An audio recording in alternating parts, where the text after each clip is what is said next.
When we speak of awakening, it is often imagined as a sudden surge of peace, clarity, and light. But the truth is more raw than this illusion. Spiritual awakening is not a moment of bliss. It is a process of confrontation. A confrontation with everything you thought was true. A confrontation with yourself. Why do most people not survive spiritual awakening? Not because it is loud, but because it is silent. Not because it breaks the body, but because it challenges the identity. And very few are ready to let die what they have spent a lifetime building, the illusion of who they are. Most people desire truth only when it suits them, but the truth is not polite. The truth does not ask permission before it dismantles your comforts. It is fire, and that fire, if entered without discipline, will not only burn your illusions, it will also scorch your sense of direction. You must understand this. Awakening is not a feeling. It is not a moment of comfort. It is not pleasure wrapped in incense and peaceful music. It is the unraveling of everything that is false within you, and that process is not poetic. It is surgical. It cuts. There is no guidebook that can describe your personal awakening. It is not a map you can borrow from another, because the terrain of the soul is unique. Your wounds are not like mine. Your attachments are not like the person sitting beside you. And so, your path cannot be copied. It must be walked. Most do not survive the spiritual awakening because they approach it like a tourist. They want to take pictures, collect moments, but never want to live there. They want to taste silence, but not dwell in it. They want to glimpse truth, but not sacrifice for it. Awakening demands more than curiosity. It demands transformation, and transformation is death, not of the body, but of the ego, the self-image, the false identities. The comfort-based narratives, all of this must fall, and when it begins to fall, panic rises, because when you no longer know who you are, the ground beneath you becomes uncertain. This is why people return to the illusion. It is familiar, it is safe, it doesn't question their stories. The matrix is warm because it feeds you lies dressed as truths, but awakening it strips you naked. And in this nakedness, you are asked to see who you are without your masks, without your roles, without your rewards. Some will taste this emptiness and run. Others will distract themselves with pleasure, with new beliefs, with mental decorations. Because being empty is terrifying to the mind that has always needed to be full. The spiritual path is not a vacation. It is training, not of the muscles, but of the mind, of perception, of discipline. You are not asked to believe. You are asked to see, to observe. And observation without resistance is the most difficult form of honesty. You must be ready to meet the parts of you that you have hidden, the rage, the jealousy, the need to be seen, the fear of being nothing. These do not disappear when you meditate, they rise. And they rise not to punish you, but to ask for your attention. For the first time in your life, you are not pushing them away. You are watching, and that is where the courage is required. Not to fight, but to witness. Not to deny, but to sit. Sit with the storm. Sit with the hunger. Sit with the emptiness. Because on the other side of that storm, something waits, not something you gain, but something that has always been there. The silent watcher. But most do not reach that point.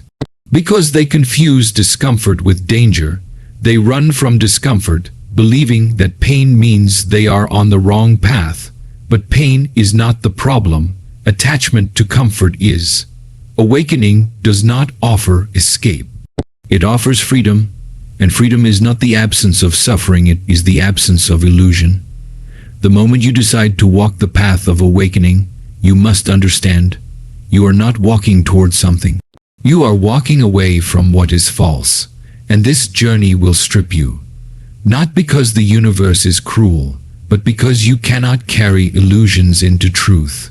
You will feel lost. you will feel alone. You will feel mad because everything around you is designed to keep you asleep. Your culture, your habits, your conversations, your entertainment, all of it numbs you. And when you begin to wake up, you start to see what others refuse to see. And that is a lonely road. You will not be able to explain your awakening to most people because they do not want to know. They want reassurance, not realization. They want security, not silence. You will want to share, but most will not understand. And so, you learn to walk quietly, not out of secrecy, but out of necessity. The spiritual path is not about becoming more. It is about becoming less reactive, less identified, less attached, until one day there is nothing left to remove. And in that nothingness, the real begins.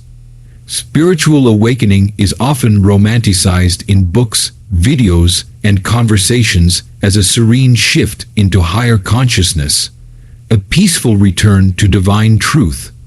But this portrayal is only a thin layer over a much deeper and more unsettling reality. Awakening is not an ascent into light. It is a descent into the raw, unfiltered truth of who you are beneath everything you were taught to be. It is not about becoming something more, but rather about shedding what is not real, piece by piece, until only what is essential remains. From childhood, a human being is taught how to behave, what to believe, how to think, and what to pursue. You are handed an identity before you are even conscious enough to question it. You are named, given a nationality, surrounded by culture, bound by tradition, and exposed to subtle pressures that define your values.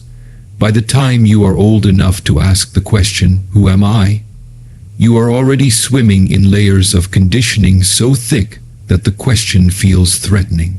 And yet, spiritual awakening is nothing if not the ruthless peeling away of these layers.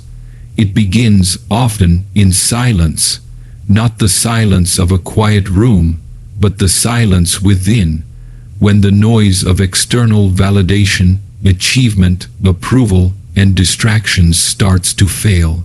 When the relationships that once defined you fall away, when the job no longer gives you purpose, when the image in the mirror feels hollow, the discomfort begins not because something is wrong, but because something false is beginning to die.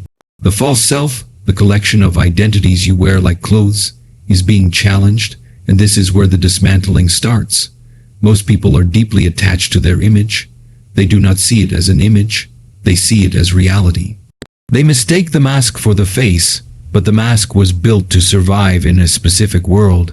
It was built to be liked, to fit in, to succeed. It was not built for truth. It was built for survival. And so, when awakening begins, this carefully constructed mask starts to crack. The cracks are not visible to others at first, but internally, you begin to feel unmoored. The things that once satisfied no longer satisfy. The goals that once excited you now feel distant and irrelevant. There is a disconnection between what the world expects from you and what your inner being is whispering. The whisper turns into a pull, and if you listen, the pull becomes a force. This force does not take you higher, it takes you inward. But going inward is not beautiful at first. It is chaotic. It is disorienting. The light inside you has been covered with decades of dust. The mind resists. It asks, "Why are you doing this? You had a good life. You had goals. You were happy." But if you're honest, you weren't happy. You were busy, you were distracted, you were comfortable in your suffering, and now that the comfort is dissolving, the truth begins to rise. You begin to see how your personality was formed by trauma, how your beliefs were adopted without examination, how your emotions were suppressed to fit expectations. You see how you have performed most of your life for love, for attention, for survival. And this performance becomes unbearable. You cannot pretend anymore. You cannot go back to being asleep, Something within you demands honesty, even if it burns. This is why awakening is not a pleasant experience. It is not about adding something new to your life. It is about destroying the lie. It is about facing the internal architecture of your psyche and seeing that most of it was built without your permission. The person you think you are was assembled unconsciously through imitation, fear, longing, and necessity. But truth has no interest in what you built. It is only interested in what is real. The dismantling process touches every area of your life. Your relationships are questioned. You begin to notice how much of your behavior is rooted in fear. Fear of rejection, fear of abandonment, fear of being unlovable. You start to see the manipulations in your kindness, the masks in your communication, the insecurities behind your desires. The image of being a good person starts to dissolve, and what remains is raw, vulnerable, and real. You start to recognize the difference between your essence and your personality. The personality wants to be seen, admired, and validated, but the essence is quiet. It doesn't need anything. It simply is. When the false self begins to dissolve, the personality panics. It feels like death, because in many ways it is. You are watching a version of yourself die, not physically, but psychologically, emotionally, spiritually. And death is never comfortable. You grieve, not for someone else, but for the version of you that you spent so much time becoming. You grieve for the effort, the years, the energy invested in building an identity that was never truly you. You grieve because you realize that everything you chased was an escape from stillness, from silence, from the unbearable truth of your own emptiness. But this emptiness is not a problem. It is the space in which the real can begin. The false self is clever. It doesn't want to die, so it reinvents itself. It tries to become spiritually awakened. It changes clothes, changes words, changes rituals, but it still wants to be someone. It wants to be admired for being awakened. This is the trap. Spiritual ego, a more sophisticated mask, a cleaner illusion, but still an illusion. To truly dismantle the false self, you must go beyond spiritual appearances. You must give up the need to be someone, even a spiritual someone. You must give up your stories, your victories, your wounds, your labels, everything that says this is me, until there is nothing left to defend, nothing left to hide, nothing left to prove. In this place of nothingness, fear arises, because the mind has always depended on definition, and now there is none, no status, no image, no narrative, just presence, just awareness, just the witnessing. Most people cannot stay in this place. It is too empty, too quiet, too unfamiliar. They want to fill it with meaning, with purpose, with something. But if they wait, if they surrender, something deeper begins to emerge. Not a new identity, not a new philosophy, but a sense of being that is not tied to form. A recognition of the silent witness within the one that has always been there, behind the masks watching. This witness is not separate from the whole. It is the whole expressed through this form, this body, this life, but it has no interest in personal drama. It simply sees. This seeing is freedom, but it comes at a price. You must be willing to lose what you thought you were. You must let go of being special, being right, being spiritual, being successful. All the labels must be surrendered. Only then can you live without being trapped in your own reflection. The dismantling of the false self is not a one-time event. It is a continual process, because conditioning is deep, and every layer you peel reveals another. But the more you peel, the lighter you become, not in the sense of joy or happiness, but in the sense of non-attachment. You begin to live not from identity, but from awareness. You speak not from image, but from silence. You act not from compulsion, but from clarity. This clarity is not intellectual. It is not an idea.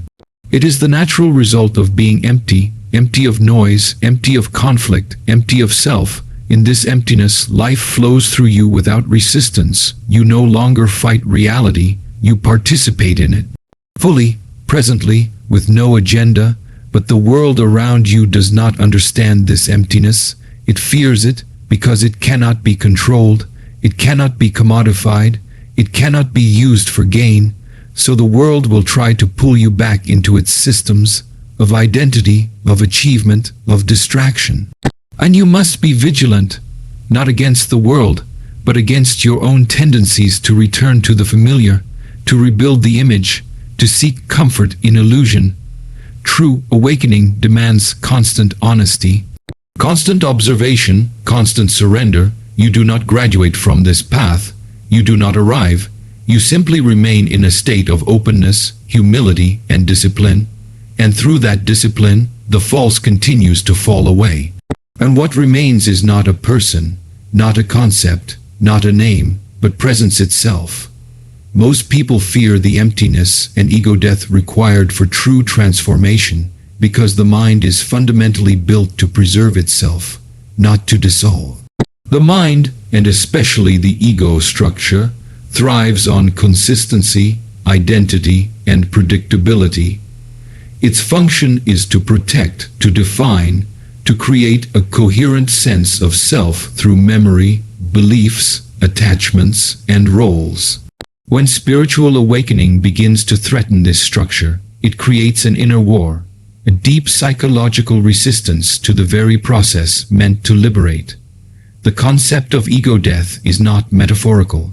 It is an actual internal process of fragmentation where the conditioned identity begins to collapse. For the majority of people, this collapse is mistaken as a breakdown rather than a breakthrough. Because what they feel is not peace but the raw terror of groundlessness. The ego interprets its own death as annihilation, and so it fights. It clings harder. It creates illusions, distractions, and even spiritual delusions to preserve its hold. This is why transformation is rare. Most people reach the edge of awakening, touch the void within themselves, and retreat. They retreat not because they are weak, but because they were never taught how to enter the unknown without fear. They were raised in environments where identity was praised, comparison was normalized, and silence was filled. There is no training in surrender. There is no education in letting go of the self. When one begins to awaken, the first impulse is often confusion. The goals you once had lose their meaning. The relationships you depended on may feel shallow or misaligned. The structure you built your life around, career, family, status, feels hollow, and yet, there's nothing to replace it with. There's just space, uncertainty, and this space, though sacred, is terrifying to the untrained mind. The emptiness that appears in awakening is not a lack, it is a spaciousness, a return to your original state before identity was imposed upon you. But to the ego, it feels like death. The ego does not know how to function without identity. It needs roles, labels, titles, definitions. So when the inner space expands and these labels begin to fall away, the ego panics. It says, "Who am I without my story, without my ambition, without my trauma, without my beliefs?" And the answer is, you are, simply, silently, without need of an answer. But the mind does not accept this. It seeks solidity, so it rebuilds. It finds a new identity, maybe spiritual, maybe philosophical, maybe rebellious, anything to avoid sitting naked in the void of not knowing. This not knowing is sacred ground. It is the soil of awakening, but most people run from it. They run into distraction, busyness, consumption, entertainment, even spiritual practices that numb rather than awaken. Because the silence is too loud. The stillness is too real. It exposes every layer of illusion. Ego death, if truly embraced, dismantles everything you thought you needed to be. It removes not just the negative self-image, but even the positive one. It takes away your sense of control, superiority, uniqueness, and even your suffering. It does not discriminate. It dissolves all that is personal, and for most, this is unbearable. People can endure a great deal of physical pain, emotional loss, and hardship. But they struggle most when asked to surrender identity. The need to be someone, even someone broken, someone healing, someone wise, someone evolving, is deeply embedded, because that someone gives meaning. And meaning gives comfort. When awakening strips away that someone, the meaning collapses, and this collapse is experienced as spiritual despair.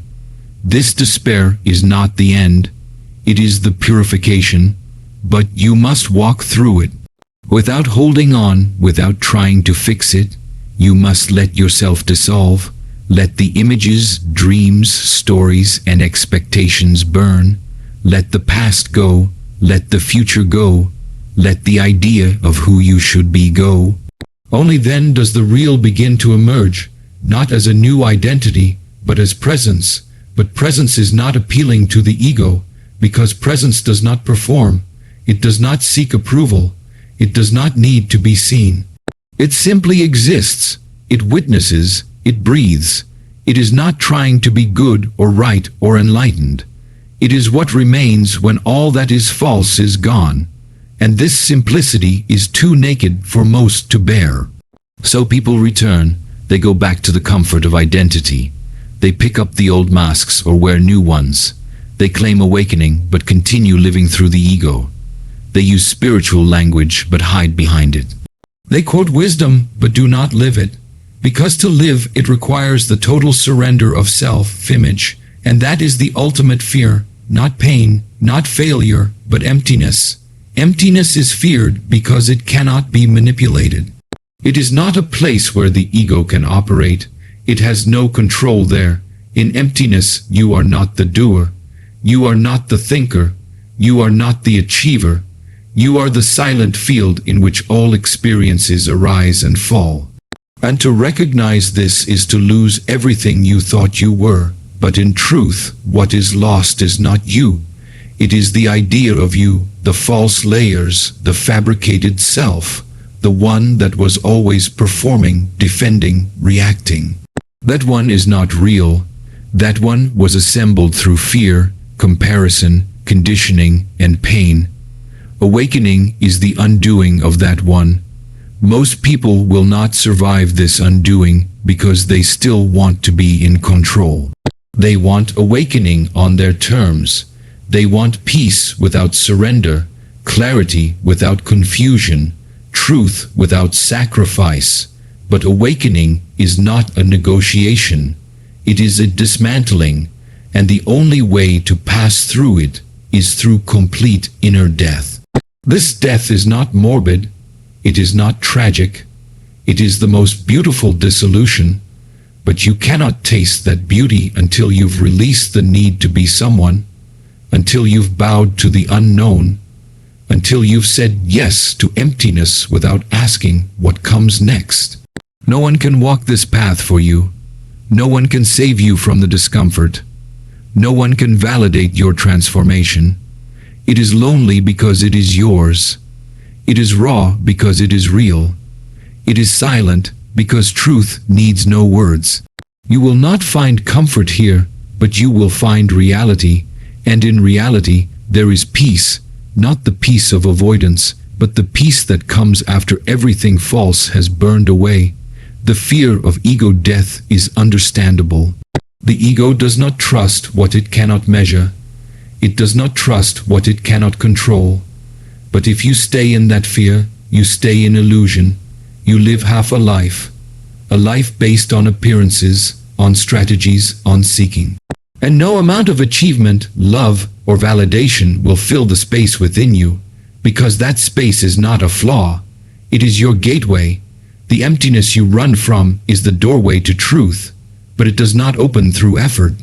It opens through surrender, through stillness, through watching the self die and not resisting it, and that surrender is terrifying to the ego, but liberating to the soul. Many reach the threshold, they feel the call. They know they must let go, but they hesitate.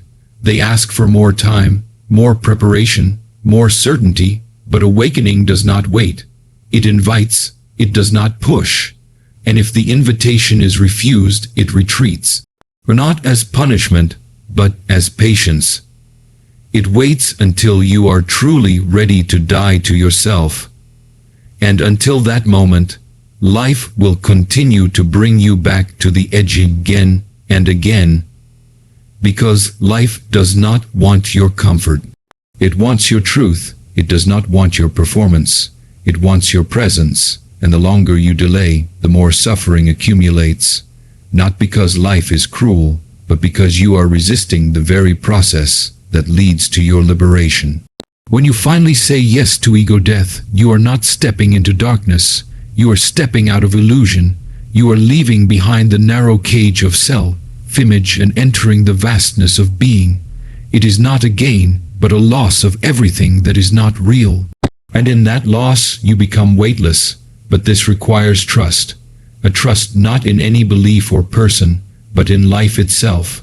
In the intelligence that breathes you, moves you, dissolves you. When you trust this intelligence, fear loses its grip.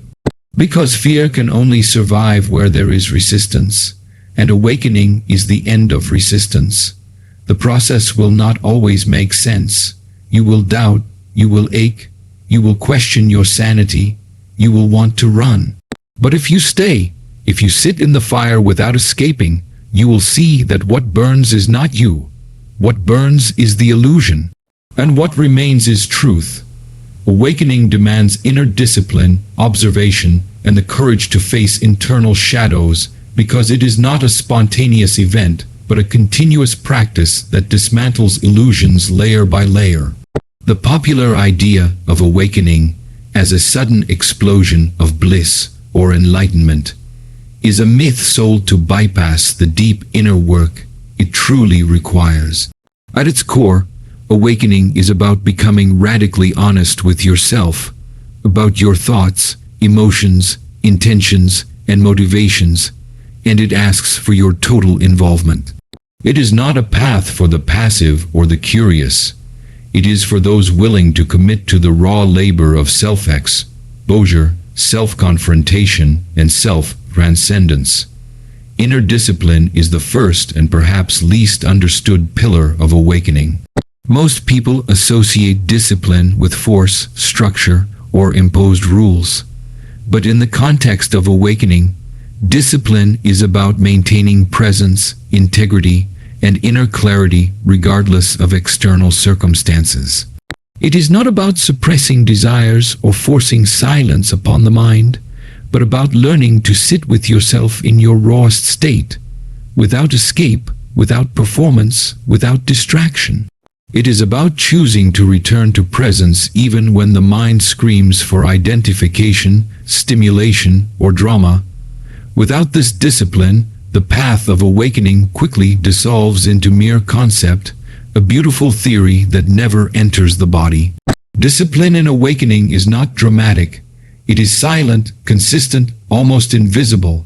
It is found in the choice to observe rather than react, to breathe rather than grasp, to remain with the discomfort instead of escaping into stories or habits. It shows up in the willingness to question your own narrative, to watch your anger without indulging it, to feel your sadness without becoming a victim to it, to see your joy without clinging to it. Every moment offers this opportunity, but only discipline allows you to accept it. This discipline is what builds inner observation. Without judgment or identification, observation is the capacity to witness your mind, emotions, and bodily sensations without losing yourself in them. Most people are so deeply identified with their thoughts that they never realize they are not the thinker. They believe every emotion is justified, every belief is truth, and every impulse is valid, but observation introduces space. It is the quiet watcher within, the part of you that can see the anger arise without becoming angry, that can hear the fear whisper without obeying its command. This watcher is not an escape from emotion. It does not make you detached or cold. Rather, it makes you present. It allows you to experience your emotions fully, consciously, without letting them control your actions. Observation is not passive. It is deeply engaged, alert, and alive. It is the foundation of true intelligence, the kind of intelligence that doesn't come from books or knowledge, but from moment awareness. But observation alone is not enough. You must also have the courage to face what you see. And this is where most people stop, because observation brings clarity, and clarity reveals the shadows. The shadows are not evil or dangerous, but they are the parts of you that have been rejected, denied, or buried. They are your fears, your wounds, your compulsions, your hidden motives. They are the parts of you you've tried to hide not just from the world, but from yourself. The courage to face your shadows is not about self, punishment, or shame. It is about embracing the whole of your being, even the parts you were told were unworthy. It is about seeing how your need for approval shaped your behavior, how your fear of rejection made you lie, how your craving for control led to manipulation, how your past traumas created your defense mechanisms. This is not comfortable, it is not pretty, but it is necessary.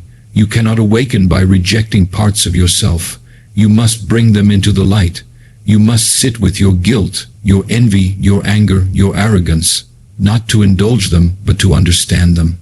Every shadow has a root, and when you trace the shadow back to its root, you often find a wound. That wound is not your fault, but healing it is your responsibility. No one can do this for you. No teacher, no method, no ritual can substitute the work of facing yourself. To face the shadow is to feel everything you've avoided. The loneliness, the grief, the shame, the fear. These are not barriers to awakening. They are gateways, but only if you're willing to walk through them. Most people are not. They prefer spiritual concepts that elevate them above their suffering rather than bring them into it. They talk of love and light, but refuse to enter the darkness. They chase peace, but avoid the inner war. Awakening is not about bypassing pain. It is about transforming it through presence. This transformation requires honesty, brutal honesty. You must be willing to see where you are still attached, where you are still playing a role, where you are still manipulating reality to serve your ego. You must be willing to watch your own mind try to escape, justify, rationalize, and deceive, and you must bring that activity into the light, not to condemn it, but to transcend it. This is where the real work begins. Because once you start observing your patterns and facing your shadows, you realize how deep the conditioning goes. You begin to see how most of your thoughts are repetitive loops, how your desires are rooted in insecurity, how your self-worth is tied to validation. You see how your need for success is rooted in fear, how your sense of identity depends on contrast and separation, how even your spiritual seeking can be another form of ego gratification. This realization is humbling. It strips away all spiritual pride. It reveals that you are not above anything, that you are human, that you are still learning, that you are still attached, and that's okay. Awakening is not about becoming perfect. It's about becoming real, and realness requires vulnerability, humility, and the willingness to see yourself without filters. The discipline to keep showing up in this work is rare, because the ego always looks for an exit. It wants resolution. It wants to reach a point where it can say, "I'm done, I've arrived." But the truth is, you never arrive, you only deepen. You only become more transparent, more empty, more aligned. And every time you think you've awakened, life will show you another layer to release, another pattern to dissolve, another shadow to embrace. This path is not linear. It spirals, it loops, it tests you. You will fall, you will regress, you will forget. But each time you return with more depth, more sincerity, more clarity. The failures are not failures. They are part of the unfolding. What matters is your willingness to return, to presence, to discipline, to observation, to courage. Eventually, the practice becomes your nature. You no longer need to force discipline. It becomes your ground. You no longer need to remind yourself to observe. You are always watching. You no longer fear the shadows. They are welcomed, explored, integrated. This is not a result of force or effort. It is the natural flowering of consistent inner work. But even then, the ego is never fully gone. It returns in subtler forms, in pride, in judgment, in attachment to peace or insight. And so the practice continues, not out of obligation, but out of love, for truth, for freedom, for reality. You begin to see that awakening is not something you do. It is something that happens when you stop interfering. When you stop hiding, when you stop pretending. The courage to face yourself is the rarest form of bravery. It is not about conquering the world, but about conquering illusion. It is not about defeating enemies, but about dissolving separation. It is not about rising above others, but about sinking into truth. This courage is quiet. It does not shout. It does not perform. It walks into the fire alone, knowing that everything false will burn, and choosing to burn anyway. And in that fire, you find what cannot be burned. You find the stillness beneath the noise. You find the awareness behind the thoughts. You find the love beneath the fear. This is not something you attain. It is something you remember. Something that was always there, waiting for you beneath the layers of conditioning, waiting in the silence, in the stillness, in the very heart of your being. True spiritual transformation requires the release of all external dependencies for validation, control, and identity, because it calls you inward to discover a self that is not built on anything temporary. Most people unknowingly structure their entire existence around external markers, titles, relationships, status, achievements, roles, and even failures. These constructs become the scaffolding upon which their sense of self is built. Without them, they feel naked, unformed, uncertain, and vulnerable, and so they cling to the outer world, believing it is real, believing it is them. The process of awakening, however, demands that you release these attachments not intellectually, not conceptually, but experientially, through a direct unlearning of everything you thought made you whole. You begin to realize that everything outside of you is impermanent. Your reputation, no matter how carefully crafted, is a perception in other people's minds. Your accomplishments, no matter how hard earned, are fleeting echoes that cannot fulfill your soul. Even the love you receive from others is not yours to control. If you depend on it to feel worthy, your inner world will always be unstable. Awakening shows you that anything you derive your identity from that is subject to change will eventually collapse. Not because the world is cruel, but because truth is compassionate enough to strip you of what is false. People spend their entire lives trying to manage how they are seen. They curate themselves carefully on social media, in relationships, at work, even in spiritual communities. They become addicted to being perceived a certain way, as good, as intelligent, as enlightened, as strong, as kind, as independent. But these identities are masks, beautiful perhaps, but fragile. And underneath each mask is fear, the fear of being ordinary, of being misunderstood, of being rejected, of being unseen. Awakening does not cater to that fear. It obliterates the stage. It removes the audience. It asks, who are you when no one is watching? And more deeply, who are you when even you are not watching? To answer this question, you must be willing to drop the entire performance. This is the essence of releasing external validation, not because validation is wrong, but because it can never give you what you truly seek. Approval feels good for a moment, but it becomes a prison. If you need others to agree with you to feel peaceful, you are not free. If your sense of self rises and falls with praise and blame, you are trapped in a reactive cycle. Awakening ends that cycle, not by making you indifferent, but by anchoring you in a deeper sense of being that is untouched by opinion. The same applies to control. Human beings are conditioned to seek control as a way to manage uncertainty. They plan, predict, micromanage, and strategize because they fear what will happen if they don't.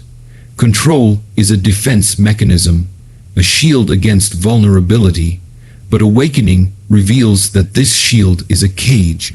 It keeps life at a distance. It blocks the very intelligence that flows through spontaneity, surrender, and presence. You cannot awaken and still try to control life.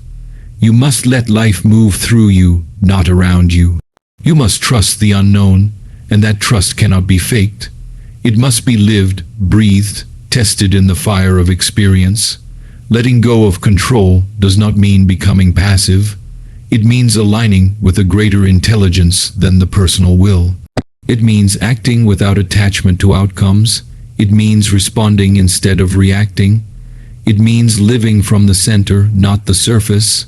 This shift is terrifying to the ego, which thrives on knowing.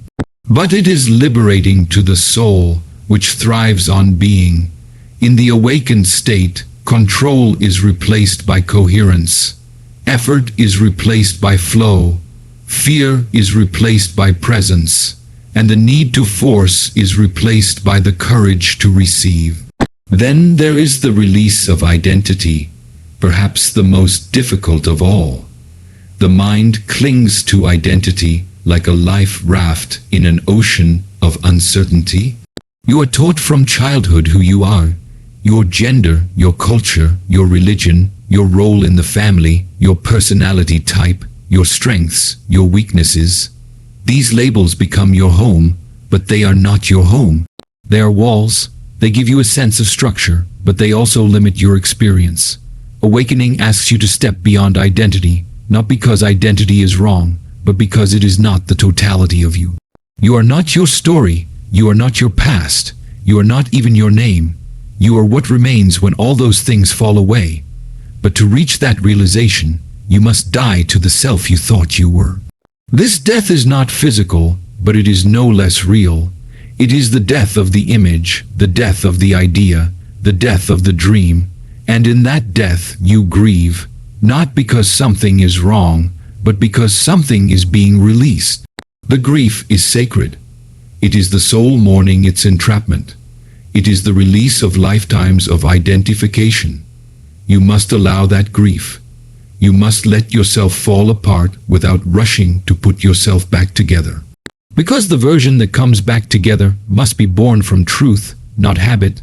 This process is not something you can control or rush. It has its own intelligence. It dismantles you layer by layer, not to destroy you, but to reveal you. The real you, the you that is not afraid to be nothing, the you that does not need to be defined, the you that is content in stillness, and this you cannot be created. It can only be uncovered. Everything else is an illusion. Everything else is a costume. Many people on the spiritual path try to build a new identity out of spirituality. They become the seeker, the healer, the teacher, the empath, the awakened one. But if these roles are used to reinforce the ego, they become just another prison. It is easy to get lost in these roles, to believe that because you use spiritual language, you are free. But freedom does not wear a name tag. It does not need a title. It simply is. And it reveals itself when you stop trying to be anything at all. To truly release external dependencies, you must be willing to be misunderstood. You must be willing to not explain yourself. You must be willing to disappoint people. You must be willing to be alone. Not because these things are desirable, but because your peace no longer depends on avoiding them. Your freedom becomes more important than your reputation. Your authenticity becomes more important than your image. Your connection to truth becomes more important than your comfort. This is the threshold most never cross. They approach awakening with conditions. I want to be free, but I also want to be loved, respected, admired, seen. But these desires cannot be negotiated with. Awakening is not a transaction. It does not bargain. It demands everything, not because it is cruel, but because it knows partial freedom is not freedom. You cannot hold on and let go at the same time. You must choose, and if you choose awakening, you must be willing to lose everything that was built on the false. The irony is that once you let go, you do not lose your life. You gain it, but you gain it from a different place. A deeper place. You stop living for validation and start living from wholeness. You stop seeking love and start being love. You stop trying to prove yourself and start expressing yourself. And this shift changes everything. Your relationships deepen. Your creativity expands. Your presence becomes medicine, not because you are trying, but because you are aligned. But this alignment cannot be forced. It arises naturally when the noise of dependency fades, when the need to control dissolves, when the craving for identity is seen through. What remains is silence, and that silence is you. It has always been you, the eternal, unchanging presence behind all appearances. And it is only when you stop leaning on the external that you can truly hear it. Most people fear this inner silence because they confuse it with emptiness. But it is not empty. It is full, full of presence, full of intelligence, full of love. It does not shout. It whispers, and to hear its whisper, you must be still. You must become quiet enough to listen. This is why so many miss it. They are too busy looking outside, too busy proving, performing, protecting. But the real is not out there. It is here now in the simplicity of being. This is why the release of external dependency is not an act of loss. It is an act of returning to what is true, to what is real, to what is always available but rarely noticed. And once you find it, you know it, not as a belief, but as a direct experience. You recognize yourself, not as a person, but as presence, not as a role, but as awareness, not as a name, but as life itself.